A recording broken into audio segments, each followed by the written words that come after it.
অত্যন্ত জরুরি একটা আপডেট আজকের এই ভিডিওতে রয়েছে গ্রাম পঞ্চায়েতে নিয়োগের জন্য।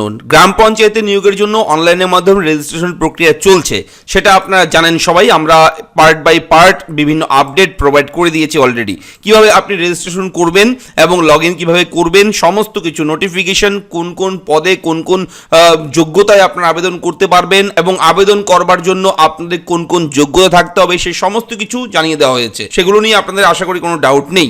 তবে আজকের এই ভিডিওতে রয়েছে গ্রাম পঞ্চায়েতে নিয়োগের যে বিজ্ঞপ্তি, সেই বিজ্ঞপ্তি অনুযায়ী যে চাকরি হতে চলেছে তার জন্য নতুন একটা বিগ ব্রেকিং আপডেট রয়েছে এই ভিডিওতে। একেবারে নতুন আপডেট আজকেই দিয়ে দিয়েছে সেই আপডেট। আজকে সেই আপডেট সঙ্গে সঙ্গে আপনাদের সঙ্গে শেয়ার করে চলেছি। তবে বলে রাখি কোন কোন পদে নিয়োগ করা হবে সেগুলো একটু আমরা চোখ বুলিয়ে নেব। দেখুন এখানে লিস্ট রয়েছে, লিস্ট অফ পোস্ট। কোন কোন পোস্টে নিয়োগ করা হবে, একাধিক পোস্ট রয়েছে, অর্থাৎ এখানে টোটাল 19টি পোস্ট রয়েছে। 19টি পোস্টে কিন্তু নিয়োগ করা হবে। প্রচুর ভ্যাকেন্সি রয়েছে, 5000-এরও ওপরে রয়েছে শূন্য পদ। এবং প্রথমে রয়েছে এক্সিকিউটিভ অ্যাসিস্ট্যান্ট অফ গ্রাম পঞ্চায়েত, এরপর রয়েছে গ্রাম পঞ্চায়েত কর্মী, নির্মাণ সহায়ক অফ গ্রাম পঞ্চায়েত, সহায়ক অফ গ্রাম panchayat, secretary, accounts clerk, block informatics officer, clerk cum typist, data entry operator, panchayat সমিতি পিয়ন, অ্যাডিশনাল অ্যাকাউন্ট অফ জেলা পরিষদ, অ্যাকাউন্টেন্ট ক্যাশিয়ার অফ জেলা পরিষদ, data entry operator, district information analyst group D of জেলা পরিষদ, lower division clerk, stenographer, system manager, work assistant of জেলা পরিষদ, এই সমস্ত বিভিন্ন পদে নিয়োগ করা হবে।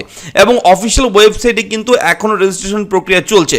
তবে যারা রেজিস্ট্রেশন করে নিয়েছেন এবং যারা এখনও করেননি, আপনারা কিন্তু মনোযোগ সহকারে দেখুন আজকের এই আপডেট। আপনারা যখনই অফিসিয়াল ওয়েবসাইটটা ওপেন করবেন, এরকম একটা নির্দেশিকা আশা করি দেখেছেন আপনারা, যে বর্তমানে শুধুমাত্র পোর্টালে রেজিস্ট্রেশন প্রক্রিয়া চলছে, তবে অনলাইনে আবেদন এখনও শুরু হয়নি। এটা হয়তো আপনারা সবাই দেখেছেন।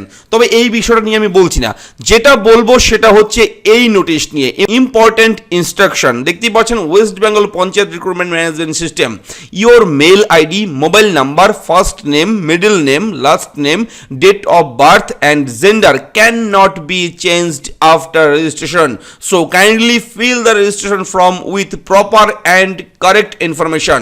দেখুন গুরুত্বপূর্ণ বিষয়, আপনি যদি কোনো ভুল করেন এই সব বিষয়ে, যেমন আপনি ইমেল আইডি দিয়েছেন, হয়তো ভুল করে দিয়েছেন, মোবাইল নাম্বার কোনো ভুল দিয়েছেন, কিংবা আপনি অন্য কোনো নাম্বার দিয়ে দিয়েছেন, সেটা চেঞ্জ করতে পারবেন না একবার যদি রেজিস্ট্রেশন করে নেন।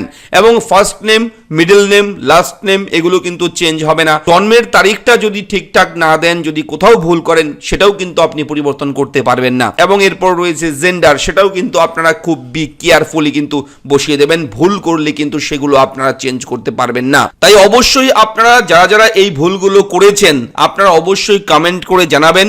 যদি আপনারা সঠিকভাবে এই সমস্ত ভুল না করে সঠিকভাবে যদি ফর্মটা ফিল আপ করেছেন, যদি করে থাকেন, তাহলে আশা করি আগামীতে আর কোনো সমস্যা হবে না। তবে যারা করে নিয়েছেন তাদের তো আর করার কিছু নেই, অ্যাপ্লিকেশনটাই ক্যান্সেল হয়ে যাবে। আমি একজন পরিচিত ব্যক্তির অ্যাপ্লাইটা করে দিয়েছিলাম এবং অ্যাপ্লাই করার সময়ে আমাকে বলে দিয়েছিল একটা নাম, তো সেই নামই আমি করে দিয়েছি। এবং এর পরদিন আমাকে বলছে যে নামটা ভুল হয়েছে, নামটা এটার জায়গায় এটা হবে।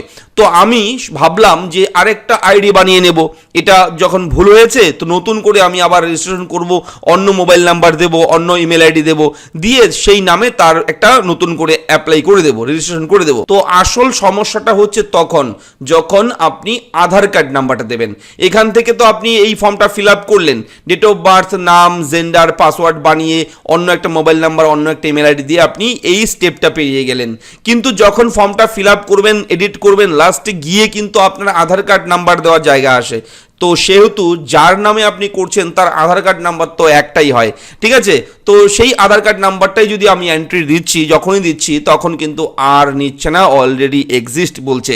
তাই বি কেয়ারফুল, খুব সতর্কভাবে কিন্তু এই ফর্মটা সবাই ফিল আপ করবেন। আজকের এই ভিডিওতে এই আপডেটটাই আপনার সঙ্গে শেয়ার করবার ছিল।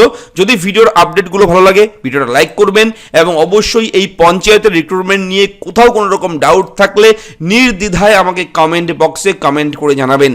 আমি আপনাদেরকে সব সময় যেভাবে সাহায্য করি, আগামীতেও সাহায্য করব বিভিন্ন তথ্য দিয়ে। তাই চ্যানেলটা সাবস্ক্রাইব করবেন। দেখা হচ্ছে পরবর্তী ভিডিওতে। ভালো থাকবেন, ধন্যবাদ।